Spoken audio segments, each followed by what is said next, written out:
Hola, ¿qué tal? Bienvenidos a un nuevo programa de El Buscador. Aquí, ya saben, nos dedicamos a buscar cosas que son difíciles de encontrar, que son llamativas, que son interesantes, y las queremos compartir con ustedes. Masonería. Han oído muchas veces esa palabra, ¿no? Y a lo mejor incluso puede que estemos como un poco saturados de masonería, o pensar que es una cosa como pasada, que pudo mover algunos hilos antiguamente, pero bueno, que ya hoy en día, con la transparencia tan maravillosa que tenemos en nuestro mundo actual, pues no ocurre nada que no nos enteremos, ¿verdad? A lo mejor algún ingenuo todavía piensa en esas cosas. Bueno, pues parece que la masonería se mueve mucho, se mueve tal vez más que nunca. Y la hemos querido relacionar con la Iglesia, porque evidentemente la masonería sabemos que es enemiga acérrima de la Iglesia desde hace siglos. ¿Y quién mejor que para hablar de estos temas que el profesor don Alberto Bárcena? Don Alberto, ¿qué tal? ¿Cómo estás? Estamos doctor en Historia, profesor de la Universidad San Pablo CEU, de Doctrina Social de la Iglesia, profesor emérito, pero emérito en este caso, desde luego, no es sinónimo de estar inactivo. No. Sigues, ¿verdad?, con tus libros, artículos, conferencias, y clases, etcétera. Y clases también. Y clases también en la Universidad San Pablo CEU de Doctrina Social de la Iglesia. Y este es uno de sus libros, que tiene unos años ya, Alberto Bárcena, Iglesia y Masonería, las dos ciudades, de la editorial San Román, que les recomiendo encarecidamente, porque este tema, Alberto, siempre que, al menos en España, cuando se habla de masonería, como que algunos lo quieren relacionar directamente con el tema de Franco y las conjuras judeomasónicas. Lo ven como un poco un tema de chiste, pero la masonería no está para bromas, ¿verdad? La gran defensa de la masonería actualmente es presentarse como las víctimas del franquismo. Una vez que se ha conseguido la demonización de Franco y su régimen, qué mejor que aparecer como las víctimas, claro, de aquella monstruosidad. Entonces están reivindicando ser los defensores de las libertades, etcétera, etcétera, los padres de la democracia, y que por ese motivo, claro está, fueron perseguidos por Franco.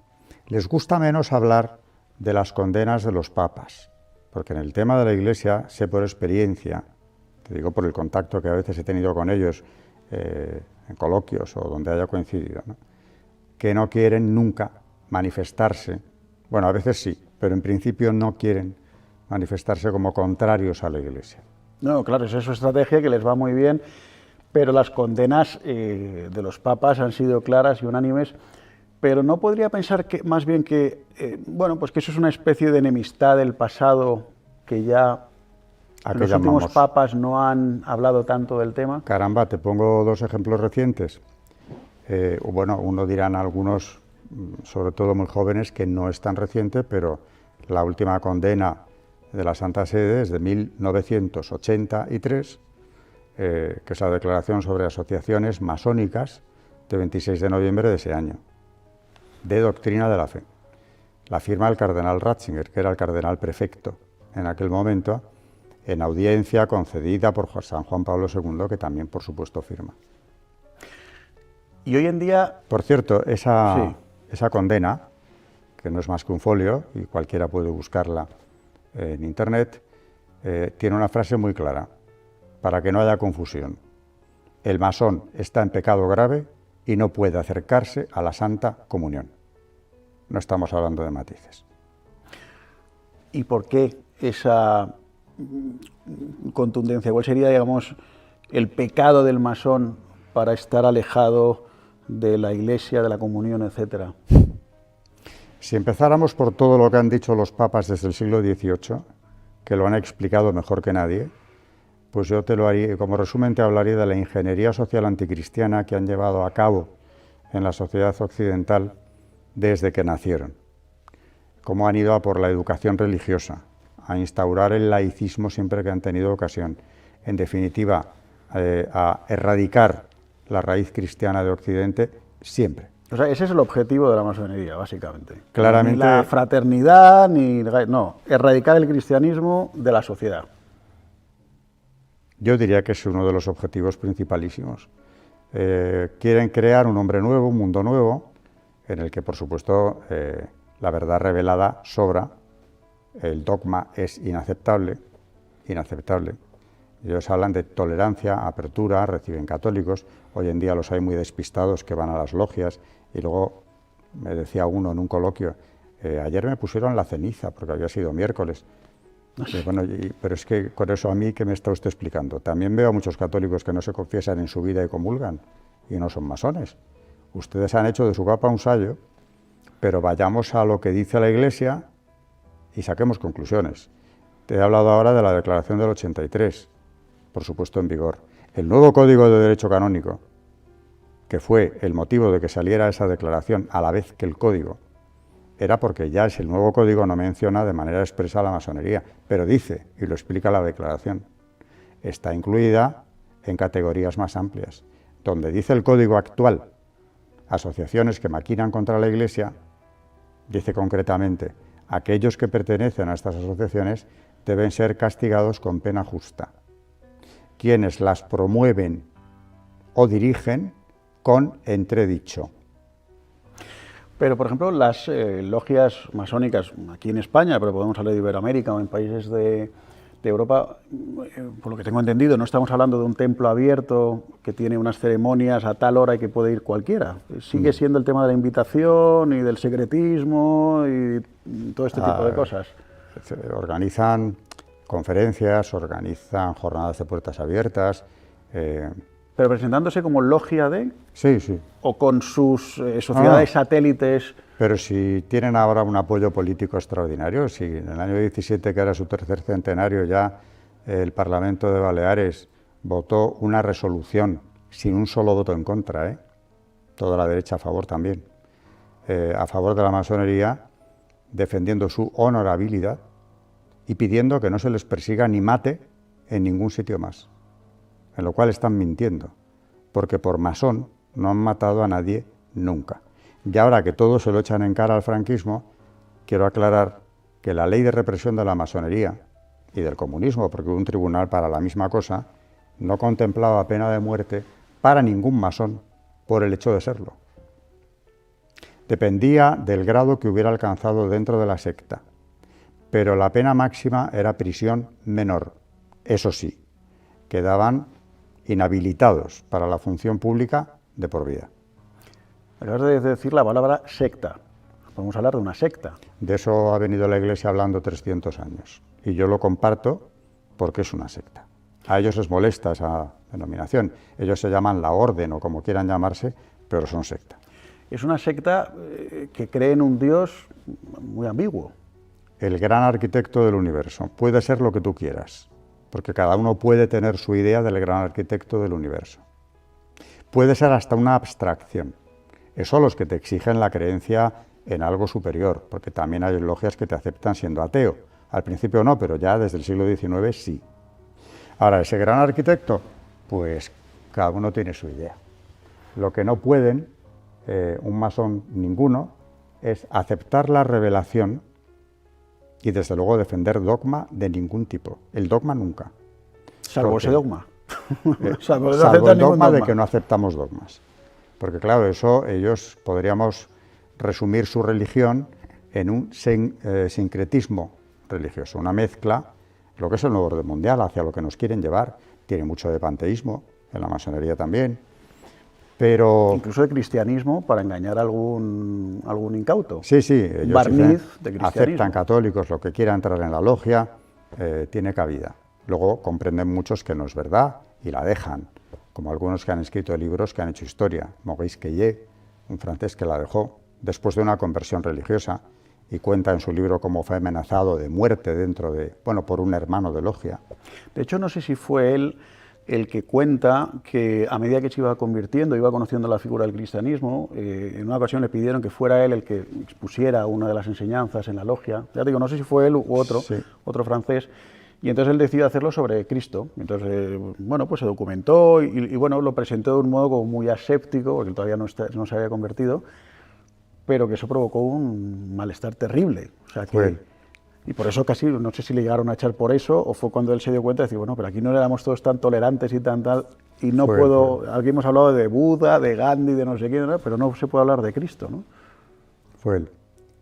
De todas formas, él se fue, pero ahí ya empezó a notar que tenía un rechazo por parte de sus hermanos, porque ya primero trataron de impedir que hablara de eso, y ya cuando empezó a hablar de esto, quedó como marginado, y finalmente pues decidió marcharse porque comprendió que él allí no hacía nada. Sergio Abad Gallardo, Serge, porque aunque los apellidos son españoles, es francés, también dejó la masonería tras una conversión y ha escrito un par de libros muy interesantes. Uno de ellos, el título ya lo dice todo, Serví a Lucifer sin saberlo. Muy clarificador, muy clarificador. Y aquí en España, aunque estamos hablando de eso, masonería e iglesia, ¿realmente la masonería hoy en día tiene tanto poder en el ámbito político, educativo, social? ¿Tiene mucho poder? Porque no es algo que veamos en los titulares de los periódicos, es decir, la masonería consigue tal ley, eso no se ve nunca. Ni se ha visto nunca. Ni se ha visto. Evidentemente entiendo que no es su estilo. Sin embargo, vemos leyes que uno dice, bueno, esto parece que evidentemente es obra de la masonería, ¿no? Todas las de ideología de género y muchas de las del aborto en distintos países han sido redactadas en logias, planchadas, utilizando terminología propia. Por ejemplo, la del aborto. Planchadas, se dice. Planchar el documento es que lo llevas a la logia y ahí se debate, se escribe. Y sobre eso luego puede haber correcciones y esa misma plancha se puede llevar al Parlamento, modificada convenientemente para poderlo presentar ante un congreso. Y salen adelante, ¿no? Y esas leyes que vemos que aparecen en tantos países, ¿no? La ley Veil, que es la ley del aborto en Francia, y lleva el nombre de la ministra Simone Veil, esa se planchó en una logia de París, la Nueva Jerusalén.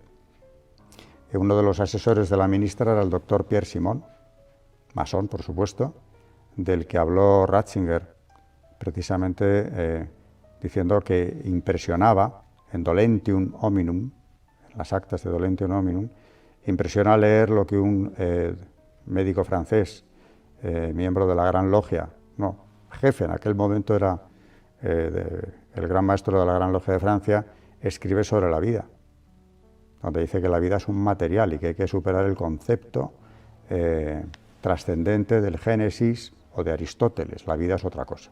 Bioquímica. Un material. Un material. Volviendo al tema de los papas, desde el siglo XVIII, que es cuando entiendo que la masonería moderna es cuando empieza a mover todo, y que creo que su gran éxito, corrígeme, es la Revolución Francesa. A partir de ahí, todos los papas hasta hoy en día veían que ahí evidentemente había algo francamente negativo, como has dicho, una nueva ingeniería social, un cambiar la cosmovisión cristiana por una cosa completamente nueva. Cuéntanos un poquito esa evolución, desde cómo el papado va viendo eso y lo va condenando. La masonería nace en 1717. Clemente XII lo que dice es que son peligrosos para la seguridad del Estado y la salvación de las almas. Ahí lo resume. En el 51, 1751, Benedicto XIV vuelve a condenar, diciendo que como se ha corrido ya el rumor de que no hay problema con la masonería y que la doble pertenencia está permitida, él tiene que volver a condenar, reiterando las letras de su antecesor, incluye en su documento todo el texto de In Eminenti, y llama al brazo secular, es decir, a los gobernantes, para que le ayuden a la Iglesia en este combate que va contra el Estado y contra las almas. O sea que al principio, diríamos, en el 18 tienes como dos argumentos o dos líneas argumentales clarísimas. Luego van conociendo mejor lo que había detrás. Y tienes la encíclica más importante que yo creo que se ha escrito nunca al respecto, que es Humanum Genus, de León XIII, 1884, donde analiza, al hablar de ingeniería social, todo lo que la masonería ha ido haciendo y sigue haciendo entonces y luego ha seguido haciendo en 1884. Y un tema fundamental es la educación. Ahí ya hablan directamente de la educación. Clarísimo. ¿Podemos decir que en la masonería una de sus herramientas principales es la confusión? Es decir, sembrar la confusión en el sentido bueno, pues decir que no, que ellos están abiertos a todo, al diálogo, etcétera, etcétera, y luego hacer algo totalmente contrario, o el tratar, como repiten tantas veces, de que, bueno, pues eso, de que esos enfrentamientos con la Iglesia ya quedaron atrás, ¿no? Como que ya ahora mismo la Iglesia ha levantado la mano y que se podría seguir adelante con esa doble pertenencia. ¿Esa es una de sus herramientas, quizá, la confusión? Eso es constante, absolutamente, incluso desgraciadamente dentro de la Iglesia.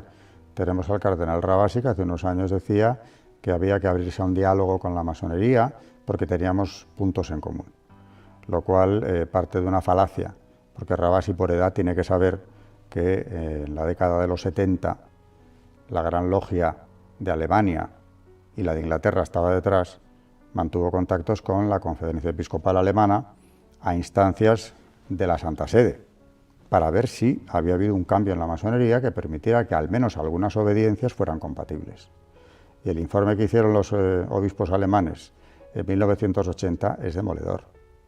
Dice que no hay posibilidad ninguna de doble pertenencia y además pone el dedo en la llaga porque los denuncia como una contraiglesia, diciendo que ritos y palabras, dicen los obispos, imprimen carácter en el masón. Así. Es decir, son como cuasi contrasacramentos, ¿no? No estoy yo muy seguro de que la Conferencia Episcopal Alemana La de ahora no haría lo mismo hoy esos documentos. Pero hablamos de hace unos cuantos años. Hablamos de unos años. Y entonces, bueno, la masonería, a pesar de que sus palabras muchas veces son amables, etcétera, etcétera, pero al final por sus hechos les conoceréis. O sea, si vemos tanto el siglo XIX o el XVIII, ya hemos dicho la Revolución Francesa, como el XIX, el XX, hay muchos hechos absolutamente contrarios, no ya solo a la Iglesia, sino a la dignidad humana y al orden natural, que vienen directamente desde la masonería. Si no me equivoco, los dos grandes totalitarismos del siglo XX también de algún modo hunden sus raíces en la masonería, el nazismo y el comunismo. El nazismo de una forma menos clara. Y no es que por eso sea mejor, pero desde luego la revolución comunista, en la fase ya, vamos, la revolución rusa en la fase comunista, tuvo el apoyo de la gran banca judía norteamericana y del asesor del presidente Wilson, también, Trotsky concretamente, recibió ayuda suya. Entre otras cosas, le hicieron pasaportes para que pudiera volver a Rusia en plena fase revolucionaria.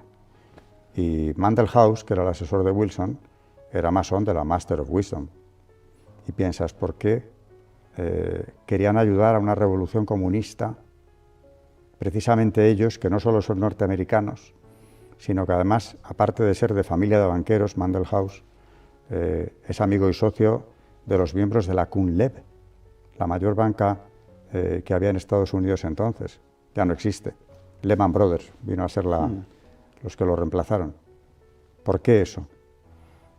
Pues porque ellos están, como dice Mandelhaus, pensando en un mundo nuevo, lo que ahora se llama el nuevo orden mundial. Y Mandelhaus ha dejado escrito, a veces cometen torpezas como esta, en su libro Philip Drew, administrador, que había que lograr una sociedad como la que soñó Marx.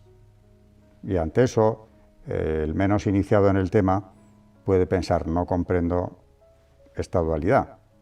O sea, un norteamericano supuestamente democrático y además afín a la gran banca, ¿por qué ha protegido a Trotsky? ¿Y por qué además dice que tenemos que lograr una sociedad como la que soñó Marx? Eso lo entiendes conociendo las palabras de paso de la masonería, el solve et coagula, disuelve y coagula. Tienes primero que destruir para hacer un mundo completamente nuevo. Su idea es disolver. Disolver y empezamos de cero. Disolver la familia, la educación, todo lo que tenga valores, raíz cristiana. Todo lo que tenga raíz cristiana. Todo lo que tenga raíz cristiana, así de claro. Y no católica solo, porque aquí parece como que la Iglesia ha mantenido una pugna. El análisis que te hace un masón es que como la Iglesia es oscurantista y tiende a dominar, pues claro, ante los defensores de las libertades, que son ellos, chocó. O sea, de algún modo, cuando escuchamos todos estos argumentos, todas estas falacias repetidas, el oscurantismo, toda la leyenda negra de la Iglesia, la persecución, tal, o sea, de algún modo nos tiene que sonar, ¿no?, una alarma de cuidado que por aquí puede haber unos intereses de logias masónicas creadas, ¿no? Aunque te digo que en público suelen evitar el conflicto, en público, con la Iglesia. Pero tú, por ejemplo, cuando has debatido has dicho que has estado en congresos, en seminarios con masones, ¿cuál es su postura? ¿La del camaleón? ¿La de decir que no, que todo eso ya está pasado, que pelillos a la mar, que ya nos llevamos bien? ¿O cuál es su...? Bueno, a mí me organizaron una encerrona en el Club Financiero de Madrid, que era el lugar que les dejaban para los de una organización llamada Foro de Madrid Tercer Milenio. Me invitaron a mí como ponente, hacen una comida una vez al mes, creo que es, y luego hay una conferencia y turno de preguntas y comentarios. Y al llegar me encuentro con un soberano masón, Tom Sarobe, que había sido efectivamente el gran maestro de la Gran Logia y del Gran Oriente, que en España están fusionados. Se me presenta a él, yo no sabía que iba a estar. Entonces me dan la palabra. Pero tú no conocías a él, entiendo. No, yo no sabía ni quién era. Ah, vale. Él se presenta, viene a decirme quién es, que no está de acuerdo con la organización de este acto, pero bueno, que ya que estamos, que ya hablaríamos quizá otro día. Después de hablar yo le pasaron el micrófono, y en el micrófono, con el micrófono en la mano, vino a rebatirlo todo, porque el tópico de siempre, ellos trajeron la libertad, las democracias que existen, dijo una frase muy rimbombante, y es que si alguna vez un rey se ha sentado a la mesa con un súbdito, ha sido gracias a nosotros, como una imagen liberadora, modernizadora, etcétera, ¿no? Pero salió el tema de la religión, porque una señora que estaba entre el público levantó la mano y me dijo que por favor si podía leer el ritual de un grado en el que había profanación del crucifijo. Yo supe qué grado era ese, porque es el único que llevo a la Universitas Señoribus, donde he estado años, y ahí he celebrado varios seminarios de masonería. Y la señora que me pedía esto era la directora de la universidad, o sea que había asistido. Leí el grado en cuestión, donde efectivamente hay vejación del crucifijo, y cuando acabé de leerlo pensé, bueno, ahora sí que Sarobe va a reaccionar violentamente, porque no puede reconocer esto, y además reconozco que yo pensaba, siendo la fuente don Manuel Guerra, sacerdote que era la máxima autoridad en masonería en España, pensé que a lo mejor se estaba refiriendo a una práctica marginal, digamos, ¿no? Que se hubiera incluso practicado en el pasado, pero me costaba pensar que a día de hoy se hiciera.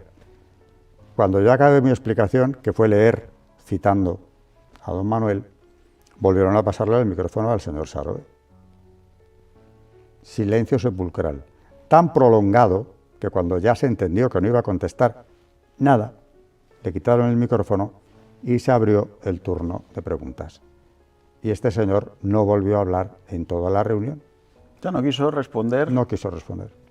Si esto fuera mentira o una exageración... No, claro, habría dicho algo, claro. O hubiera algo que matizar sobre ello, te aseguro que le hubiera faltado tiempo a un hombre que se había mostrado locuaz hasta ese momento en levantarse y decir que, bueno, que aquello era un disparate. Una barbaridad, ¿no? Entonces, digamos, como un manual para católicos incautos, yo me imagino que el tema de la masonería es gradual. Entras en un primer grado y todo parece estupendo, tal, y a medida que vas ascendiendo los 33 grados, el camino se vuelve más luciferino, más malvado, ¿no? Es decir, lo digo porque, claro, a lo mejor hay gente que puede haber ido a alguna reunión masónica, si no estuvo mal y de lo que hablaron pues era muy interesante, etcétera, etcétera, pero claro, la cosa es lo que viene después, entiendo, ¿no? Depende, porque la masonería está dividida, es un árbol frondoso, tiene ramas, obediencias distintas. Por ejemplo, en derecho humano, que es una masonería mixta, admite hombres y mujeres, es la más abiertamente luciferina, en el sentido de que sus dirigentes han reconocido en alguna ocasión tener o practicar esa veneración a Lucifer. A esa obediencia pertenecía Abad Gallardo, y el día que yo le conocí le pregunté, porque yo ya voy a eso. O sea, ellos, perdón, están en Francia, pero por ejemplo en España Aquí están también. ¿Y se llama, has dicho? Derecho humano. La logia Derecho Humano. Las logias, porque son varias. Las logias. Es una obediencia masónica. Y Abad Gallardo reconoce abiertamente cuando yo le pregunté, ¿tú cuándo supiste, por eso de los grados, que se veneraba a Lucifer? Y me contestó de entrada, yo lo supe en el primer grado, Y cuando le pregunté al maestro, toda logia ayuno, que por qué hacíamos eso, me contestó, no te preocupes, porque solo se hace una vez al año, y es simbólico. Ah, bueno, solo es una. Pero eso era en el grado primero, luego la cosa se iba complicando y por eso sacó el libro de Serví a Lucifer sin saberlo. Son muchos los católicos, o bueno, no sé si hay muchos testimonios de, bueno, pues que van entrando en estas logias y van avanzando grados y que luego se dan cuenta realmente de dónde están metidos. Son muchos. Bueno, hay unos cuantos, desde luego. Algunos lo han dejado, algunos han dado un testimonio valiente. Bueno, hoy hemos mencionado a dos, a Maurice Queye y a Abad Gallardo también. Pero hay otros que no se han atrevido a salir. Siguen dentro de las logias. Y sé que se lo han planteado porque al ir subiendo en grados y ver lo que había en los altos, decidieron salir. Por ejemplo, el general Serrano, medio del siglo XIX de repente, cuando le iban a iniciar como caballero K2 dentro de la masonería, le pidieron que escupiera un crucifijo en la ceremonia en cuestión y se negó. Entonces el Areópago, los que dirigían el acto y la logia, se reunieron solos. Dijeron, ¿cómo salimos de esta? Porque en ese momento Serrano era el regente de España. Claro. Y era complicado quitárselo de en medio, o despacharle, o quedar mal. Y de ahí la mentira de la logia. Salieron y le dijeron, esto lo elaboraron en cuestión de minutos, era solamente una prueba, una trampa, para probar su entereza, que ha quedado demostrada. Es usted caballero K2. Así. O sea, le nombraron sin haber cumplido Como el no requisito. escupía el crucifijo, dijeron, no le Hay que vamos a quedar dejar bien. salir, y además tampoco le vamos a explicar qué hay aquí, puesto que ha mostrado claramente Claro. que por ahí no iba a pasar. Y le salieron con esto. Y esto lo cuenta un masón arrepentido, otro utilísimo del siglo pasado, del XIX, perdón, Mariano Tirado Rojas, que también, después de una profunda conversión al catolicismo, publicó una obra para mí imprescindible, esa sí que va al fondo de las cuestiones, que se llama La masonería en España. Son 3 volúmenes.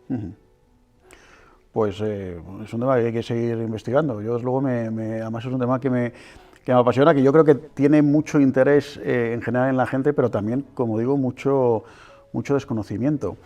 ¿Hay sociedades pantalla o hay asociaciones pantalla? Por ejemplo, se ha llegado a hablar de la masonería blanca. No sé si ese término es correcto o no, como para decir una masonería más light. Sobre todo habla en ocasiones del Club de los Leones o de los Rotarios, etcétera. ¿Eso es así? ¿Esa clasificación es válida? ¿Son Bueno, una pecera donde buscar gente más valiosa de donde poder tirar? Los Rotarios, que no han sido masonería, nacen fundados por un masón, Paul Harris, y me consta que hasta los años 30 funcionaban a las órdenes de las logias. En España, desde luego. Tuvieron condenas de la Iglesia, pero muchas, de obispos. En España, pero también en Hispanoamérica. Y luego se han ido como normalizando hasta la fecha, pero yo he podido comprobar que la conexión, por lo menos de algunos, no digo todos, rotarios con masones, es estrechísima. Claro. Por ese libro, concretamente, nos llegó una amenaza de un rotario. Y yo me pregunté, ¿por qué nos amenaza un rotario por un libro que habla de masonería? Si según ellos no tienen nada que ver. Claro. Pues se quedó en evidencia. Bueno, y tengo otras pruebas de que la conexión existe en muchos aspectos. Dicho lo cual, también creo que hay rotarios que no saben dónde están y que pueden ser católicos coherentes, convencidos y engañados, por supuesto. Aunque me cuesta creer que el que esté mucho tiempo ahí dentro no detecte se dé nada. cuenta. Y he hablado con ellos, con alguno de este tema. Y volvamos a la Iglesia. Hemos visto, siglo XVIII, XIX, claramente hay como una separación, un enfrentamiento radical entre Iglesia y masonería. Los papas son clarísimos al respecto. La sinagoga de Satán, ¿Eso de qué es? San Pío IX. Lo llama así, la sinagoga de Satán. ¿Y en qué momento? Yo me imagino que los masones llega un momento en que se dan cuenta de, bueno, pues si no puedes con tu enemigo, únete a él, ¿no? Y da la impresión como de que hay un esfuerzo real de muchos masones por infiltrarse en la Iglesia, que esto sería un tema que daría para seguramente horas y horas de conversación. ¿Pero realmente lo consiguen? ¿La masonería se infiltra en la Iglesia? ¿Cuándo se infiltra? ¿Qué produce? ¿Qué malos frutos produce? En otra conversación que ya hemos tenido, te comentaba que Pío VI en el 18 habla de una infiltración dentro de la Iglesia. Ya en el 18. En el 18. Habla de la infiltración en las cortes de los reyes, en las academias y, por supuesto, en el santuario. O sea que esto es muy antiguo. En el siglo XX hay una infiltración fuerte, en el XIX también la había. Pero bueno, por lo menos los papas eran muy contundentes, muy combativos, y el católico de a pie no tenía nada más que leer un documento pontificio.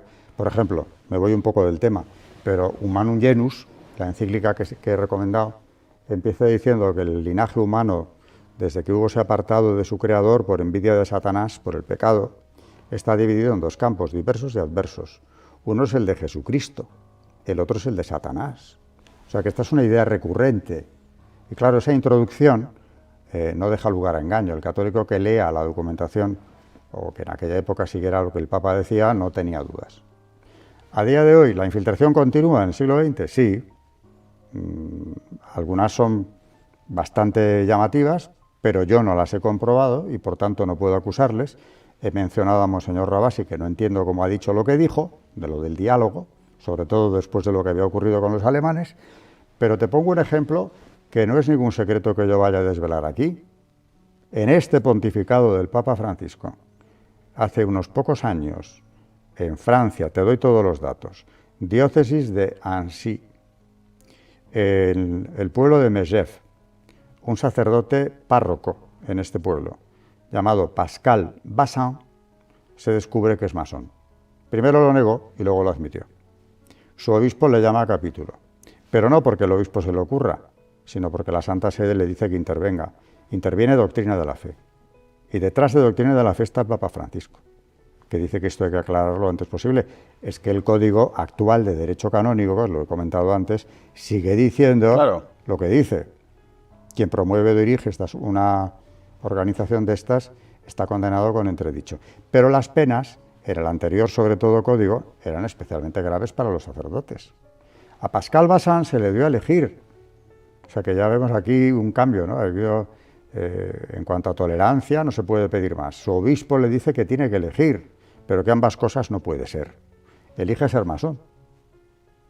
Y muy pocas semanas más tarde había sido suspendido a divinis.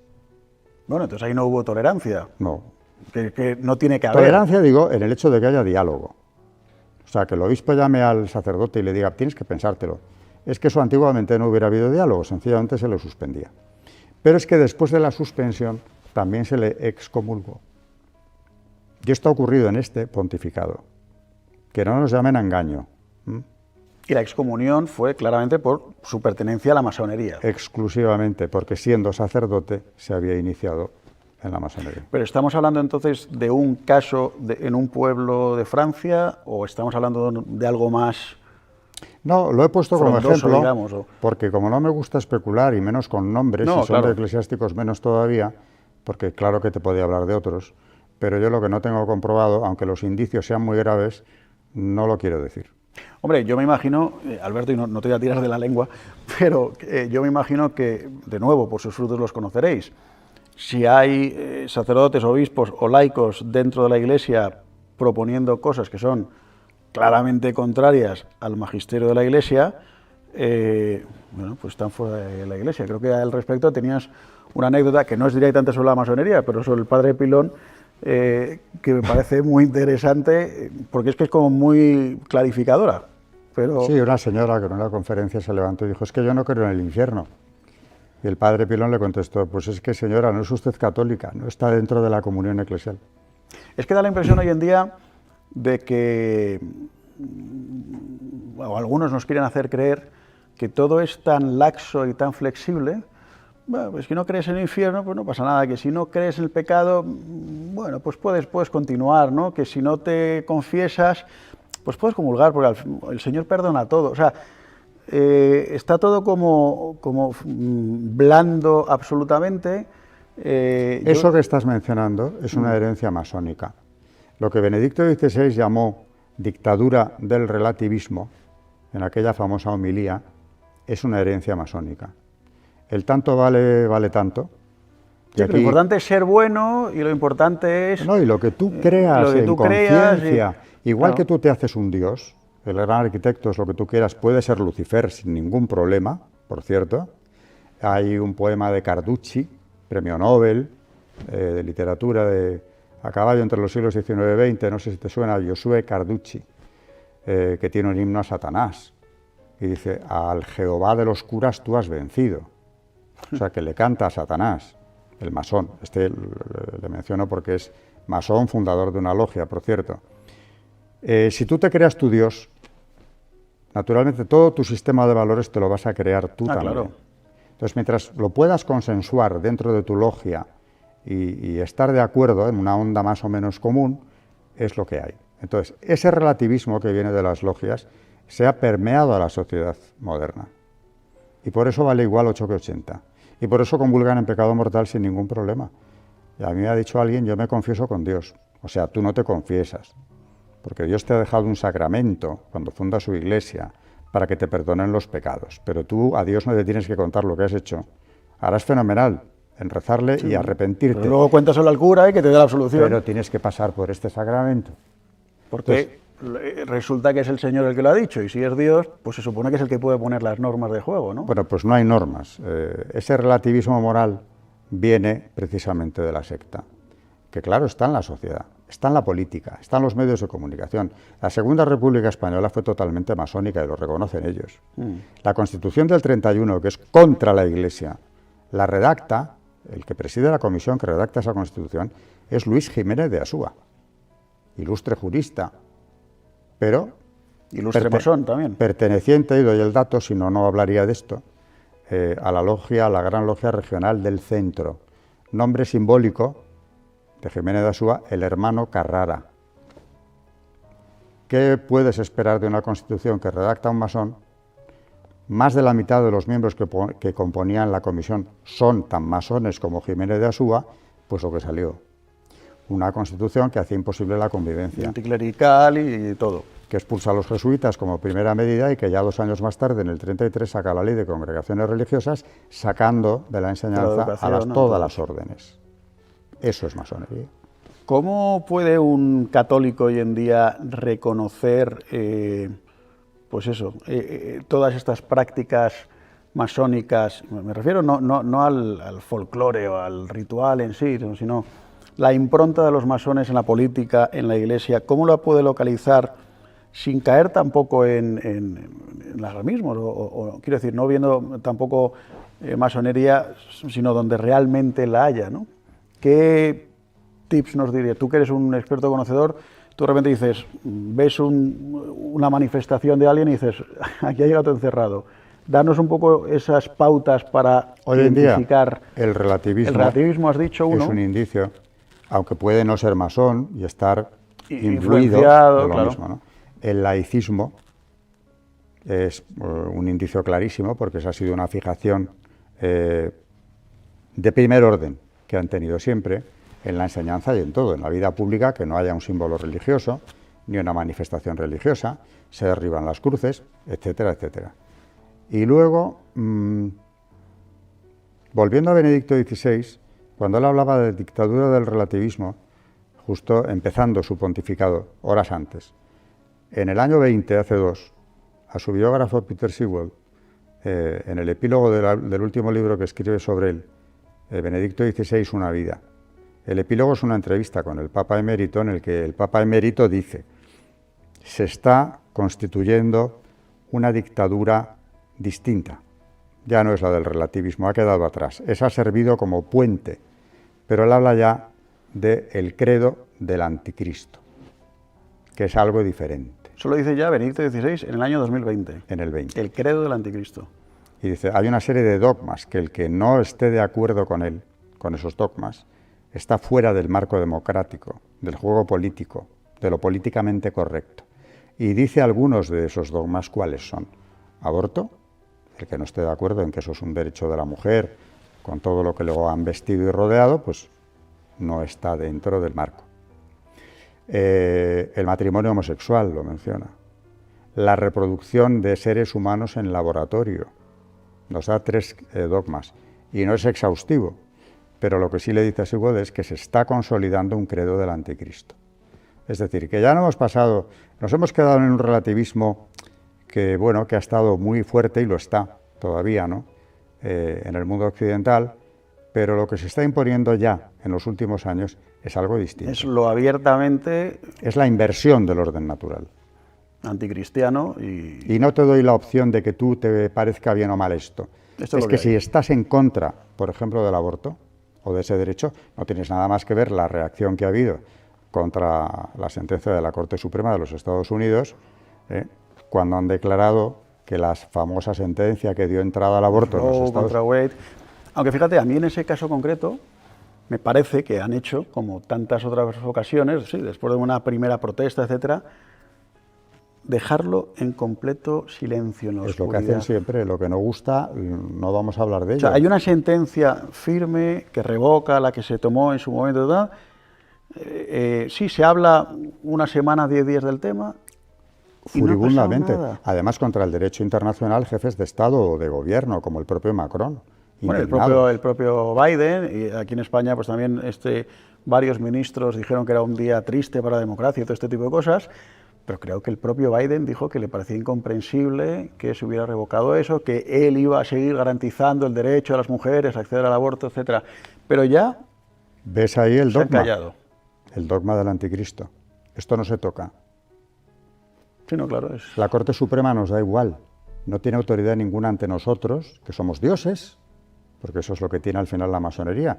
No lo he comentado, pero algo para mí definitorio en la masonería es el gnosticismo, que es aquello de que ellos te van a transmitir un conocimiento oculto que te eleva sobre el común de los mortales, te hace un ser superior, la piedra cúbica perfecta, y eso es a base del conocimiento oculto que ellos tienen y transmiten gradualmente. Y el resto de los mortales, los llamados profanos, por ejemplo nosotros, no lo tenemos y lo vamos a tener. Nos hemos quedado en la superstición católica y en creer y en la ignorancia. Claro. Por lo tanto, siempre seremos seres inferiores. ¿Qué pasa con esto? El credo del anticristo, a día de hoy, te he puesto el ejemplo del aborto, el que esté en contra de eso está excomulgado socialmente. Ah, claro. Sí, sí. Y todo lo demás. Las leyes de inspiración LGTB, por supuesto, vete tú a meterte con la reproducción en laboratorios. Los 3 ejemplos que él puso, eso ya son dogmas. Sí, sí, absolutamente, absolutamente, e incuestionables. Entonces, eso es de herencia masónica. Tanto el relativismo, como por supuesto el dogma del anticristo, que no deja de ser nada más que un paso más en el desarrollo de esa dictadura del relativismo. Tenía que llegar esto. Pues contra eso, a los que somos católicos y en general a cualquier persona que ame la libertad, lo que nos toca es la resistencia, el combate intelectual, básicamente sería eso, ¿no? Hasta el martirio. El de la coherencia o el que tenga que venir. Y sin miedo. Porque no podemos transigir con algunas cosas. El combate espiritual va a seguir funcionando hasta el final. Y desde luego estás con Dios o contra Él. La bandera discutida, que es la profecía de Simeón, que a mí me ha interpelado siempre mucho, está muy clara. Este está puesto como bandera discutida y tú tienes que elegir el bando, como dice León XIII en Humanum Genus, el de Satanás o el de Jesucristo. Y no hay terreno neutral. Pues hombre, yo creo que nosotros elegimos claramente el estandarte de Cristo, bueno, a pesar de nuestra debilidad, de nuestra flaqueza tantas veces, pero ahí estamos, ¿no? Tratando por lo menos nuestro testimonio, ¿no? Sí. Y esperemos que nuestra coherencia de vida, pero por lo menos nuestro testimonio, ante estos nuevos dogmas, que haya alguien todavía que diga, es que esto es falso. Es que además esto es la destrucción del ser humano. Así es. Profesor, doctor don Alberto Bárcena, muchísimas gracias. Se me pasa el tiempo volando, siempre que hablamos de estos temas con enjundia, uno se queda con ganas de más. Estoy seguro de que habrá más.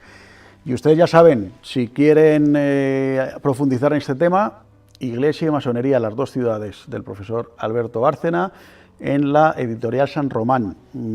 Yo me lo leí rápido, porque es un libro además ágil, es un libro que tiene muchísima información, pero que te aclara muchas cosas y entiendes por qué pasa lo que pasa. Así que se lo recomiendo. Don Alberto, muchísimas gracias, hasta la próxima.